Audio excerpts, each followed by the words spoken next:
ठीक है, तो शुरू करते हैं आज की वीडियो को। आज की वीडियो में हम कवर करेंगे statistical physics tweet sheet 2।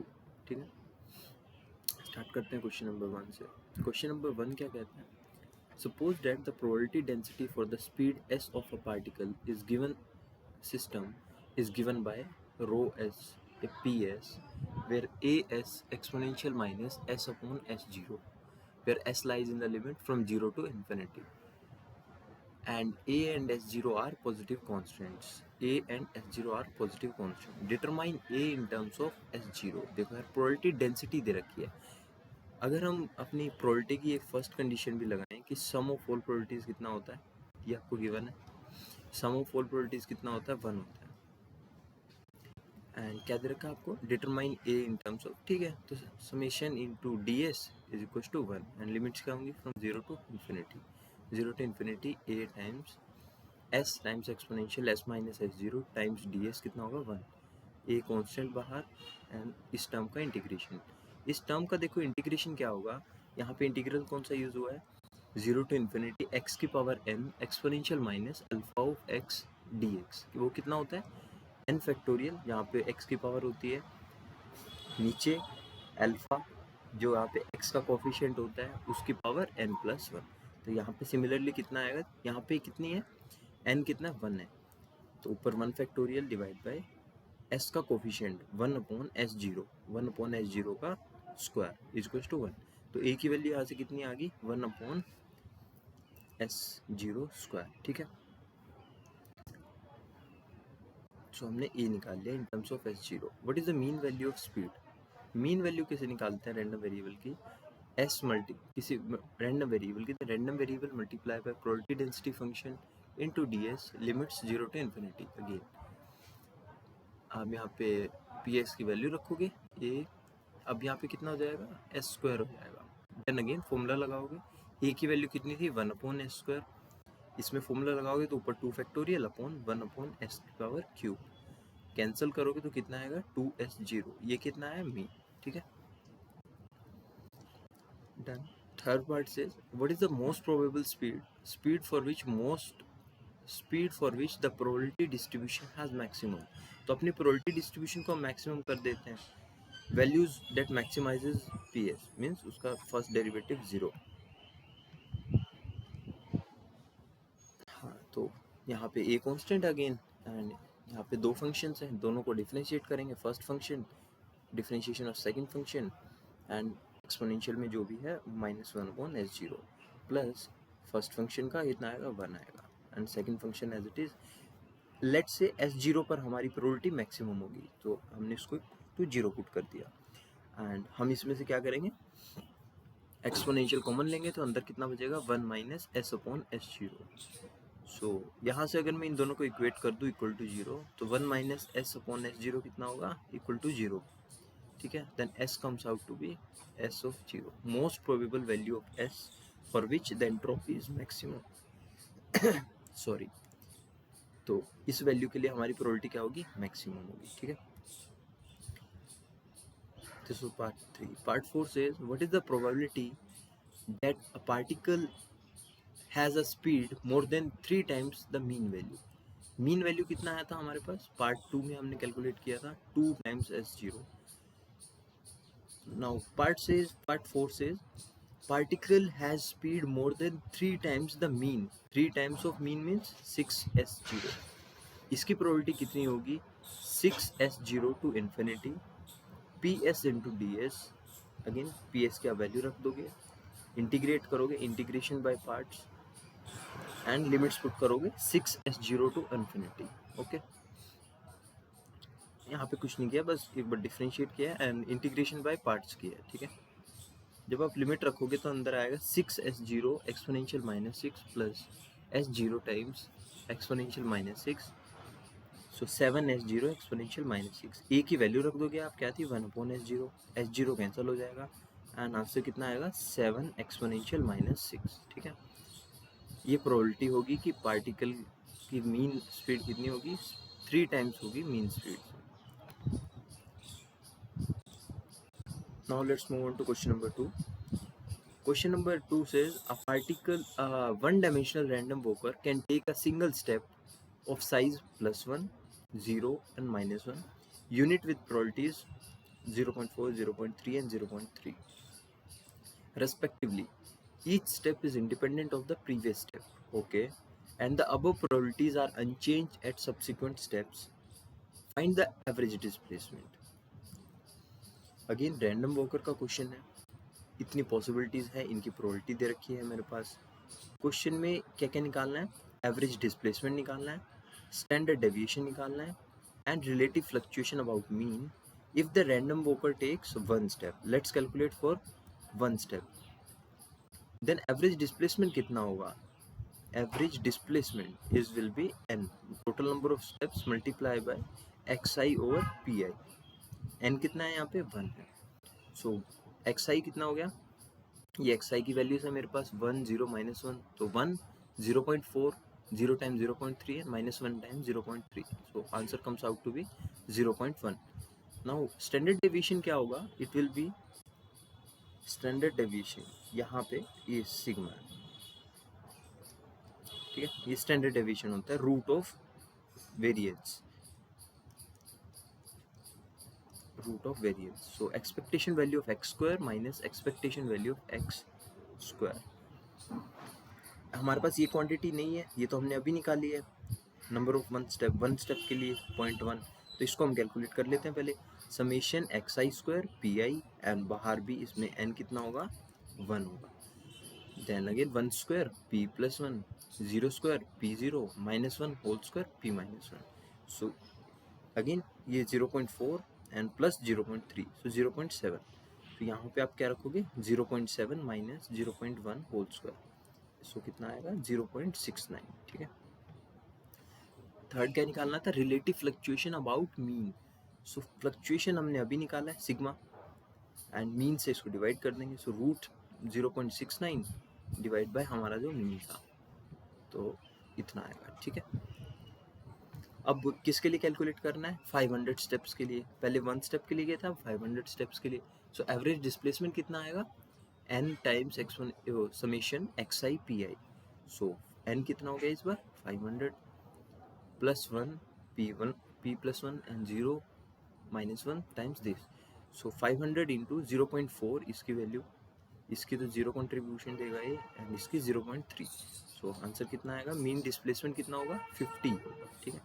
Standard deviation कितना होगा? Root of 500 multiply by 0.69. ठीक है. मीन्स मेरा जो पहले वेरिएंस, इसमें फर्स्ट केस में मेरा जो वेरिएंस था 0.69 जो कि मैंने कैलकुलेट किया था. तो सेकंड केस में क्या हो जाएगा? वो 500 से मल्टीप्लाई हो जाएगा. वो 1 स्टेप के लिए था, ये 500 स्टेप्स के लिए होगा. ठीक है. जो कि इतना आ रहा है 18.57. Relative fluctuation again 18.57 divide by mean. Okay.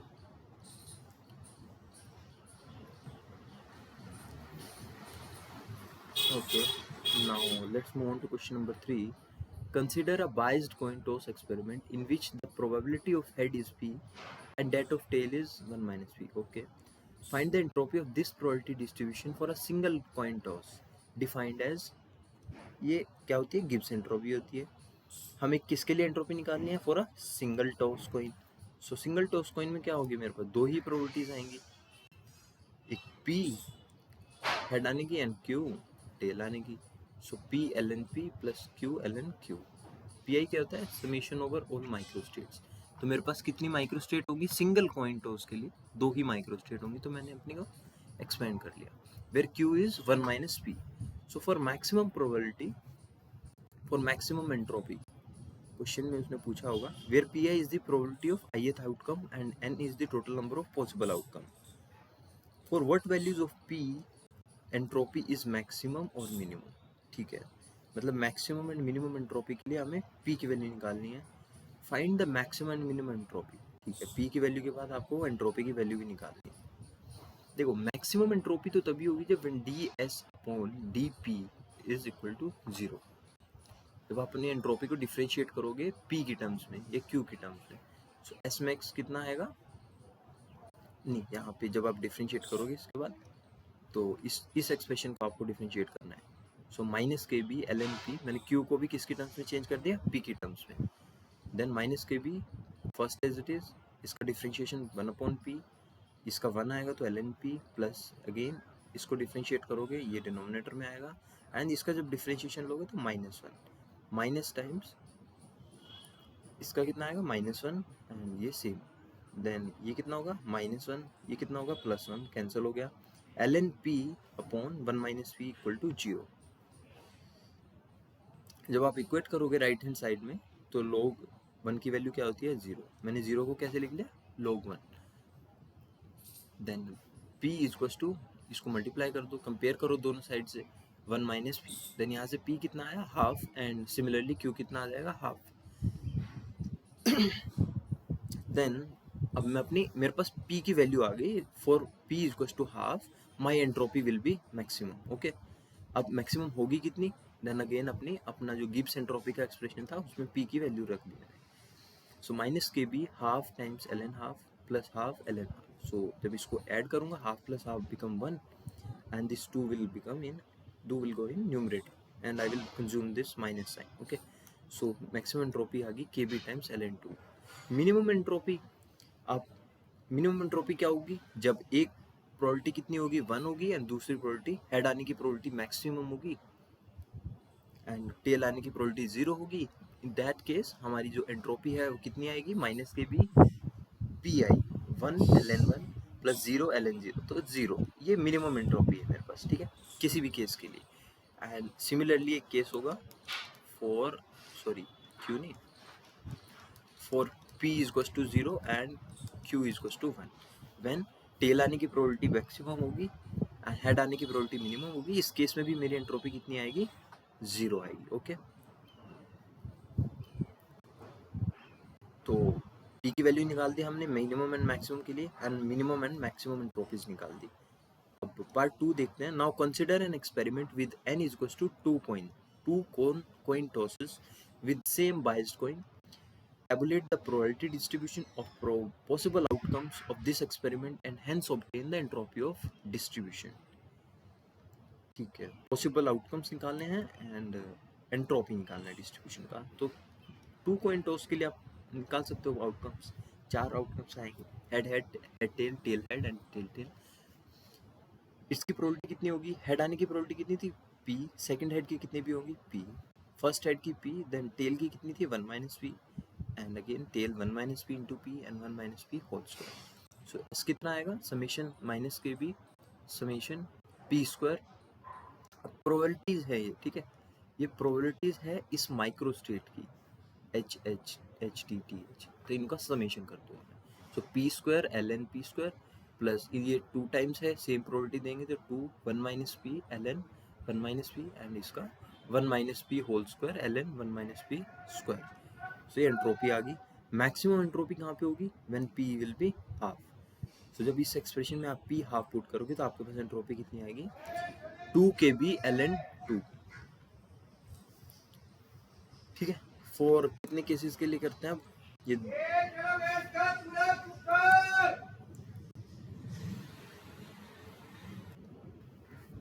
हाँ, अब जब हमने 2 कॉइन्स के लिए कर लिया तो क्वेश्चन हम क्या कह रहे हैं, for what value of entropy minimum or maximum find the maximum minimum entropy and repeat the calculation in part B for n is equals to 3 coins and for general case of n coins। तो n number of coins के लिए करते हैं, estimate how maximum the entropy scales with n। ठीक है, for n tosses maximum entropy scales linearly with s। जब हमने number of coins को कितना किया, 2 किया, तो हमारी एंट्रोपी कितनी होगी 2 kb ln 2। Similarly for n number of coins, if n number of coins are tossed then my maximum entropy will be n times kb ln 2। ठीक है, now move on to question number 4। consider a free non-relativistic particle of mass m in one dimension whose position is denoted by x and momentum p। consider a bundle of trajectories in the phase space at time t equals to 0। Basically आपको क्या दे रखा है, for free non relativistic particle one dimension में आपको एक bundle of trajectory दे रखा है फेस स्पेस के अंदर at time t0 a rectangle whose coordinate corners have xp coordinate, phase space में xp कोऑर्डिनेट्स होते हैं, a b c d चार कोऑर्डिनेट दे रखे हैं with x greater than 0 and p2 greater than p1 greater than 0. Find the location of this bundle of trajectories at later time t greater than 0. तो देखो evolution कैसे होगा phase space bundle का.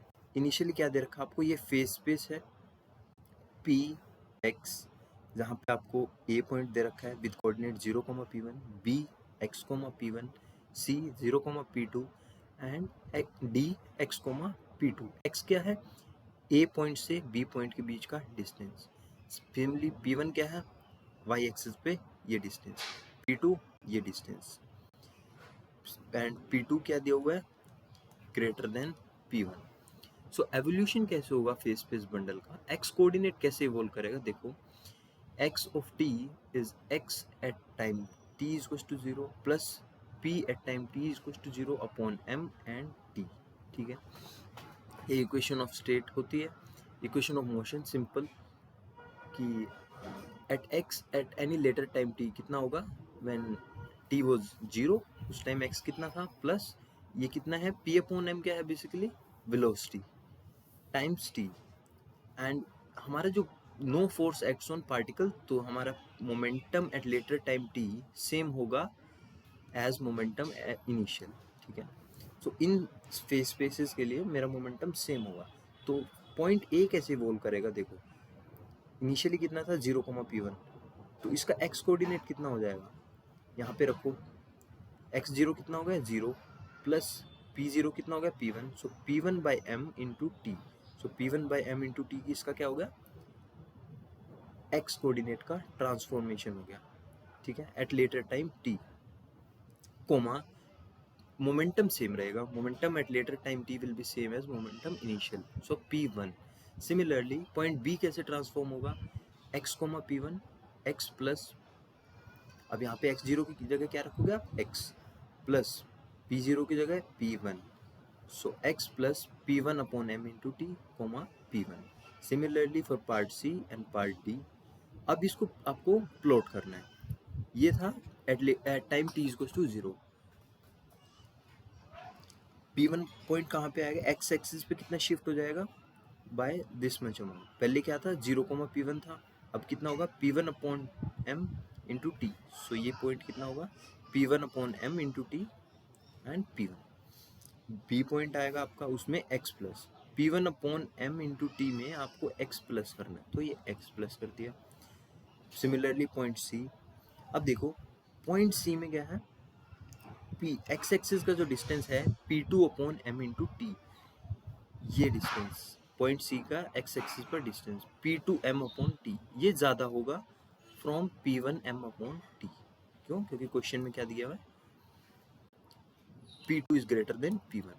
सो जो डिस्टेंस कवर्ड होगा ये distance ज़्यादा होगा इस डिस्टेंस से. तो हम मेरा सी पॉइंट यहाँ आने की बजाय यहाँ पे आएगा. ठीक है, okay. And similarly point D, तो ये क्या फॉर्म कर रहा है, parallelogram with point C and point D tilted towards x axis.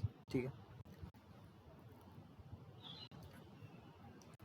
Tilt किस वजह से आ रहा है, particle with higher momentum p2 will move faster than particle with momentum p1, or you can say particle with momentum p2 covers more distance than the particle with momentum p1. okay, ये point C and point D x axis में ज़्यादा distance travel करेंगे, तो इस वजह से ये पहले जो स्क्वायर था अब वो पैरेललोग्राम में चेंज हो गया. Part a and part b इस लोकेशंस पे होंगे. ठीक है, तो आपको phase space location of this bundle at trajectories निकाल दिया. Draw the phase space diagram draw कर दिया showing this bundle at both time t0 and later time. Is Liouville's theorem verified in this example. देखो Liouville's theorem क्या कहता है कि the phase space volume of Hamiltonian system remains constant over time. ठीक है, del rho by del t is 0.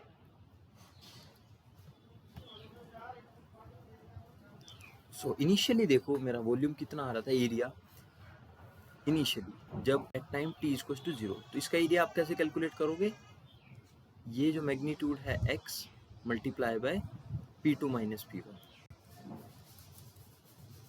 So initially मेरा कितना था area, face space volume x multiply by p2 minus p1।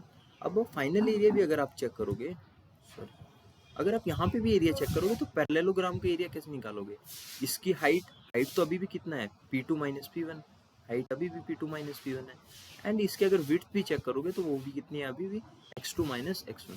जब आप इन दो पॉइंट्स को सब्ट्रैक्ट करोगे तो अभी भी विड्थ कितनी आ रही है, x।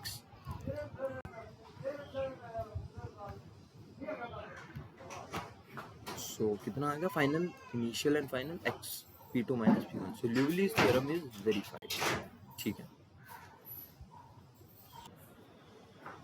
Now let's move on to fifth question.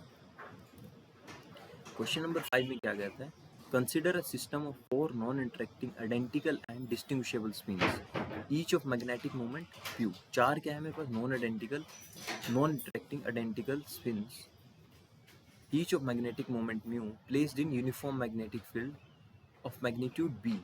Each spin can either point parallel to magnetic field, thus having energy minus mu b, and opposite direction having energy plus mu b। What are the possible values of total energy? देखो चार कितने हैं मेरे पास, non interacting identical and distinguishable spins हैं।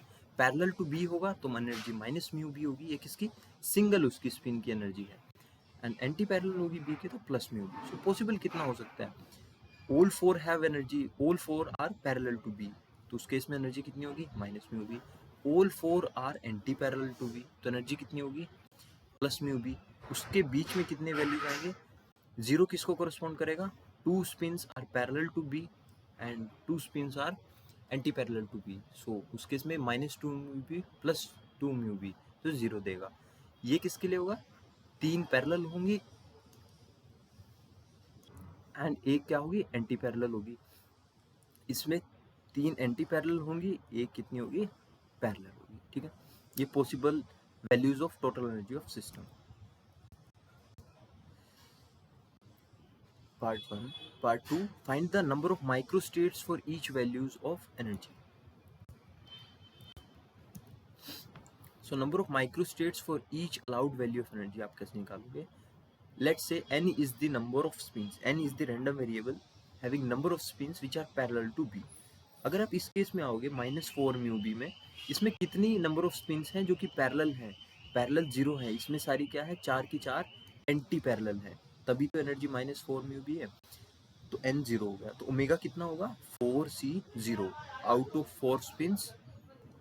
सो out of 4 total non interacting spins, zero spins parallel होने की कितनी है, सो ओमेगा ये होगी number of microstates corresponding to -4 mu B, वो कितना होगा, 4c0।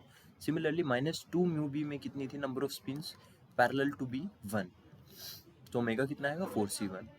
जीरो के लिए 4c2 एंड +2 म्यू बी के लिए number of spins which are parallel to B कितने था, 3, so omega is 4c3 and +4 mu B के लिए 4c4। And now third part says if the system of 4 spins is isolated in equilibrium has a total energy E is -2 mu b, what is the probability that spin 3 is parallel to magnetic field?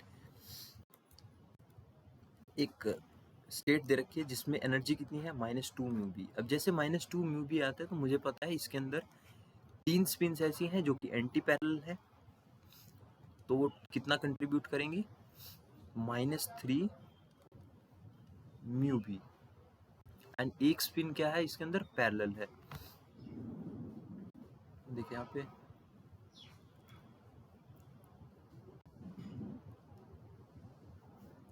यहाँ पे उल्टा लिखा हुआ है, तीन spins इसमें क्या है, पैरेलल है, तो उनकी एनर्जी कितनी होगी, +3 म्यू बी,